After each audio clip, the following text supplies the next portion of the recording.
Hey, what's up, Buck Nation? Buck you here. What a day for me today. I just came from doing laundry, and it's been just a long day for me. And I had to hurry come home, make this video, edit it, try to upload tonight before I go to bed, because I do have to go. Finally, I go back to work tomorrow, guys. And finally. Okay. New to the channel, like, subscribe. No, it helps me help the channel grow. Follow me on Twitter, BuckU2021.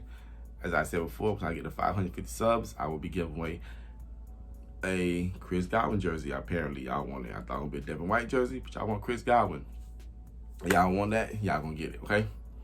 Now, I want to talk about something that I've been wanting to talk about for the last couple of days, but I feel like I had to really put all my effort into it to make this video, and I feel like today was the best time to make it.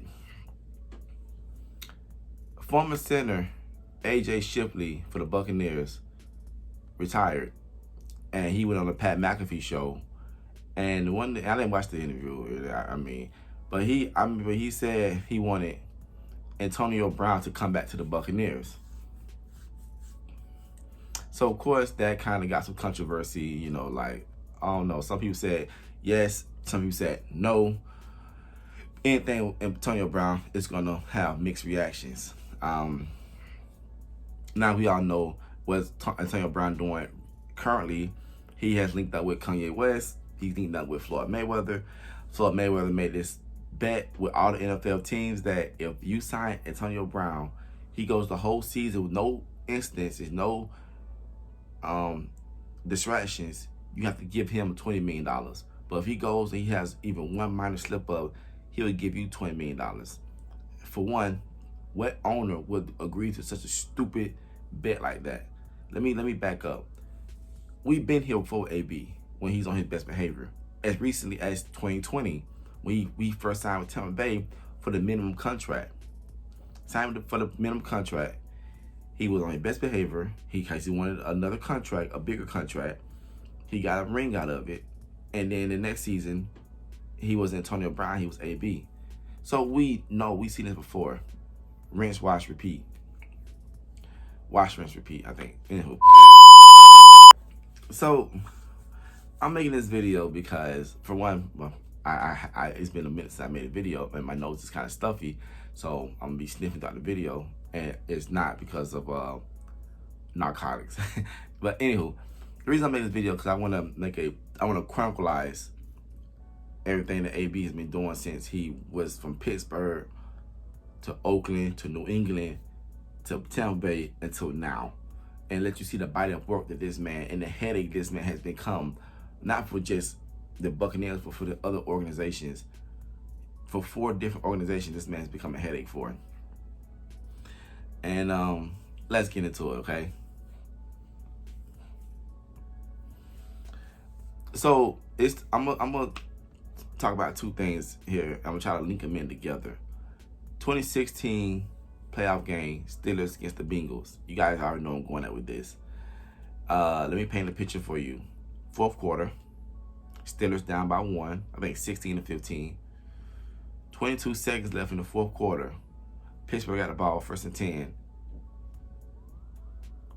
And Big Ben, of course, looking for old reliable AB. AB go across the middle, incomplete pass, but he gets this late hit from Vontaze Burfict, who is just the most dirtiest player in the league, like, at that time, and probably top 5 dirty players in NFL history. Vontaze Burfict nailed him with a clear helmet-to-helmet shot. It was unfortunate. It was disgusting, you know, and I'm happy Vontaze Burfict's out the league because there's no place for that in the league. But people say that hit from Vontaze Burfict to AB was the day Antonio Brown died and AB was born. People say Vontaze Burfict was Frankenstein and he created a monster, right? Now, of course, you know, with everything going on with CTEs and head injuries, it was a serious issue. And I'm not going to really get into CTEs and head injuries that much because I'm not a doctor. I'm not going to, you know, give some medical opinion for something I don't know. But the next year, the Steelers win a game, right? I don't know if it was a playoff game, regular season game. They win a game. They The next week, they had to play against New England. So, locker room, Mike Tomlin, head coach, in the locker room, talking about, you know, the MF for Patriots. I want to beat these MFers. You know, he talking noise about Bill Belichick, about, you know, just a very intense, fire them up, rally the troops type message. And I remember somebody said, I think it was a player or coach said, stay out social media. AB is on social media, on Facebook Live. While the coach is giving his speech, he's on Facebook Live looking at his mentions and everything.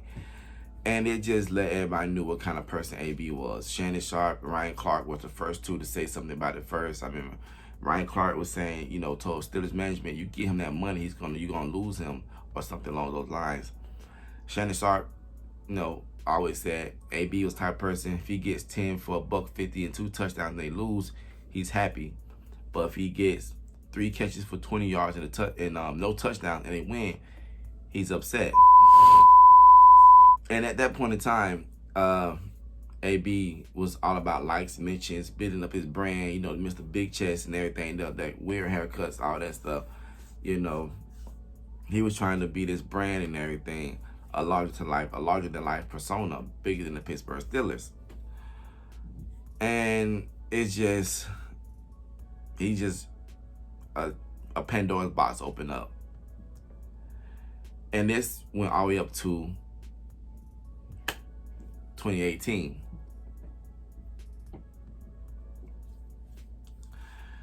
So 2018, Steelers are having a drama-filled roller coaster of a season. They start off hot, then they went cold, and they just drama. The Le'Veon Bell contracts, the Big Ben trying to be everybody's daddy, AB, but the most important thing was AB and Juju Smith-Schuster having a bit of a rivalry. I'm gonna touch on that last. But so AB, you know, week 16, 17, you know, I think it was 17, week 17. AB doesn't practice. He says he's having an injury. Mike Tomlin, the head coach, says, okay, sit out for this one. Now, obviously, if you don't practice, you don't play, right? And AB doesn't practice that week, but he shows up ready to play. Mike Tomlin says, no, you know, you can't play. You didn't practice. AB shows up in a mink coat, sits on the sideline, watches, and leaves at halftime. And that just showed that he just wanted attention from himself. It was like, okay, I can't get attention on the field with, you know, go out and catch some passes, get some numbers and some yards. So I'm going to get the attention on me in this mink coat, you know. And he left at halftime, got his attention, and then he left, you know. And then he started having this beef with Juju Smith-Schuster, who was becoming an up-and-coming receiver. And this was the best Juju Smith-Schuster. Yeah, this was the best Juju. This was his 1,000. I think this is his only 1,000-yard season Juju had. And I know this was his only Pro Bowl season. So AB was looking at this dude like, okay, he's going to replace me. Big Ben's not going to force feed me the ball anymore, you know. And it's just, he's going to replace me, and he's going to take the attention from me. Even though that season AB had over 100 catches, over 1,400 yards, and 15 touchdowns. The league in touchdowns 15. He's seen that Juju was a 1,000-yard receiver, Pro Bowler, and also was named the Pittsburgh Steelers MVP, and that's what really bothered AB. Even though he was the MVP last year, he thought he was going to be this year. And, you know, you don't ever be jealous of your teammates, man. You should be happy for them, you know. But AB, like I said, he was a brand, and he was trying to be this larger than life. So him and Juju, they went back and forth, and everybody was taking Juju's side, you know. Everybody was taking Juju. You know, he had this humble personality. I don't know how he is now, but he was humble. You know, he even showed that I reached out to you when I was in college to ask you for help and everything. And it just made AB like a jealous, evil, vindictive person. And it led to his eventual release. So, March 9th, 2019, the Steelers traded Antonio Brown to Oakland for a 5th-round draft pick. And I thought it was, you know, a good move. They immediately signed him to a 3-year, $50 million contract, $30 million guaranteed. They showed the clip of AB walking up to Derek Carr's house, hugging him, whatever. They seem to be lovey-lovey, dovey-dovey. You know, I thought it was a good move for both sides.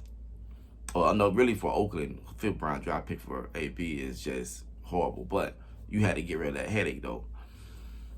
But as soon as AB got there, it was just problems. I mean, you guys remember the foot issue. AB was having foot issues, a foot injury, so he decided to go to a cryotherapy chamber without a proper footwear. Now, in those kind of chambers, the temperatures are very cold, so you're going to catch frostbite if you're not properly suited up for it, which he wasn't, and he got his feet frostbitten, and he showed his nasty mangled feet on social media for people to see that. And it was disgusting. I hope nobody was eating at that time. So then, afterwards, the NFL, they wanted to update the helmet policy to make it more safer. You know, if anybody should have been okay with this, Antonio Brown, due to the hits that he took from Vontaze Burfict, he should have been okay with that. But, you know, AB wanted to keep his same helmet that he had throughout his career, and the NFL wanted to update. You know, they were saying stuff like Rodgers and Brady changed their helmets. Why can't you do it? AB did not want to change his helmet. And this just went on for like a whole month to finally AB just picked the helmet that he liked, and it was resolved. But it just showed that every time one issue was resolved, or they found a solution for one problem, another problem come up. And this was with the case with AB and the Raiders owner, Maylock or something. They got to it. AB skipped a workout, a team workout, was fined $54,000. And it was a rift between player and owner.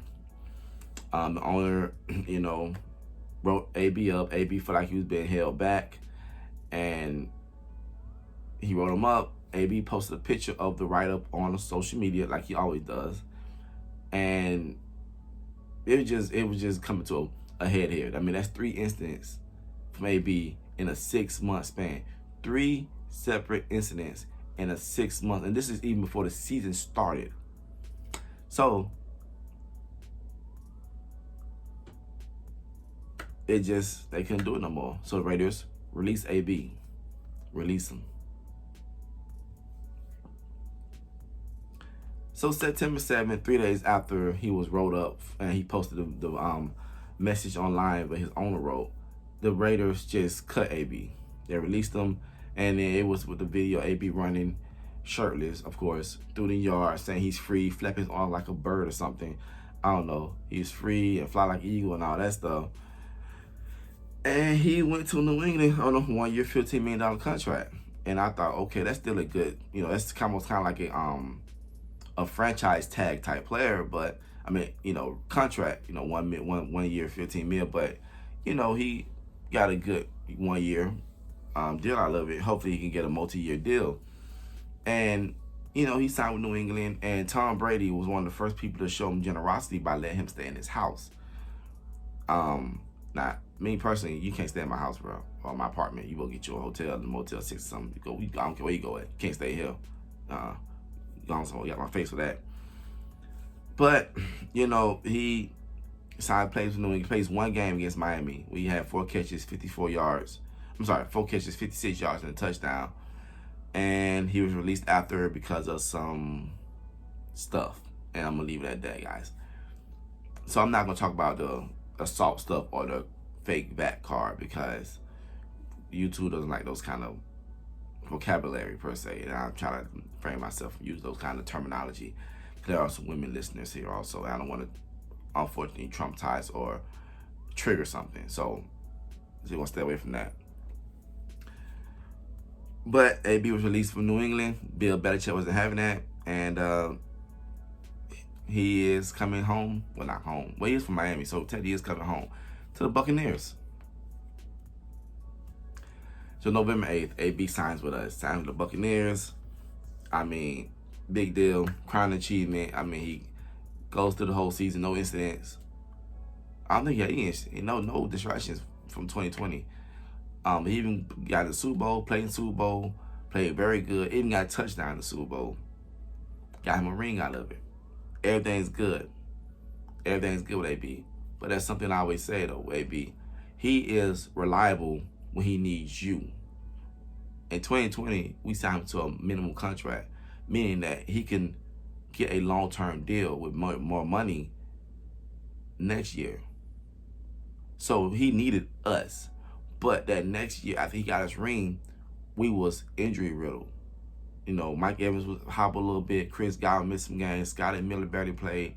So we was getting depleted. So we needed AB. And AB knew that we needed him. So he became him. He just became what he wanted to do. And he just didn't care no more. And of course, the famous game against the Jets, which is unfortunate because we was down. Jets was kicking out behind. And AB, I guess, said Bruce Arians tried to make him go back in injured. He didn't want to, so he started scripting, taking his clothes off, running down the sideline, waving and stuff, doing jumping jacks and all that. And he just embarrassed himself. He embarrassed the fans. He embarrassed his fans, the franchise, the Bucs fans, all his teammates and everything. And it was sad because we came back and won. That was a very good game because we came back and won that game. But I don't think people talking about was Antonio Brown. Bruce Arians afterwards said he's gone. That's it. And now here we are. He is a free agent. And this is my conclusion. My conclusion is, AB, don't come. We don't need you. Thanks but no thanks. We don't need you here. We're good. Enjoy whatever you're doing, but we don't need you here. All right, so just do what you're doing. All right, but don't come to Tampa. Thank you guys for watching the video. That was a long video, guys. Like and subscribe. I gotta go. That was a brutal. I gotta go. Have a good one, guys. Thank you for watching.